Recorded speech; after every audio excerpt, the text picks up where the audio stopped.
2002 সালে থাইল্যান্ডে cafe Amazon যাত্রা শুরু করে পিটিটি অয়েল এবং তাদের রিটেল বিজনেসের আন্ডারে। তারা প্রথমে একটা গ্যাস স্টেশনে আউটলেট খুলে ট্রাভেলার্সদের জন্য, ড্রাইভার্সদের জন্য ছোট ছোট আউটলেট করছিল। ওভার 2 decades তারা দে grown into most respected and recognizable brand, a global success story, যাদের প্রায় 5,000-এর উপরে আজকে আউটলেট আছে সাউথ ইস্ট এশিয়া এবং মিডল ইস্টে। এবং আজকে তাদের যাত্রা শুরু হলো বাংলাদেশে 4টা আউটলেট নিয়ে। 2টা আউটলেট বসুন্ধরা রেসিডেন্সিয়াল এরিয়াতে আর 2টা আউটলেট হলো বসুন্ধরা শপিং মলে।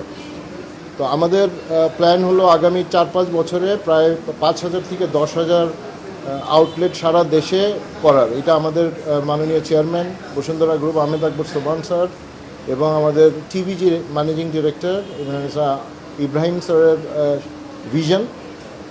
এটা জাস্ট একটা কফি ব্র্যান্ডকে এক্সপান্ড করা না, আমাদের মূল লক্ষ্য হলো এন্টারপ্রেনারশিপ প্রমোট করা, এমপ্লয়মেন্ট জেনারেট করা এবং ইয়াং ইউথদেরকে এম্পাওয়ার করা।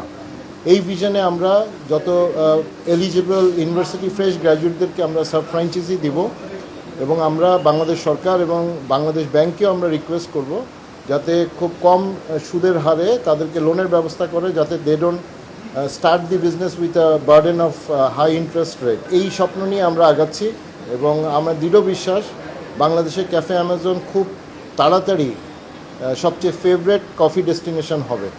এবং আজকে থেকে আমাদের এই বিসিডিএল এবং ক্যাফে অ্যামাজনের পার্টনারশিপ আরও শক্তিশালী এবং দীর্ঘস্থায়ী হবে বলে আমি আশা করছি।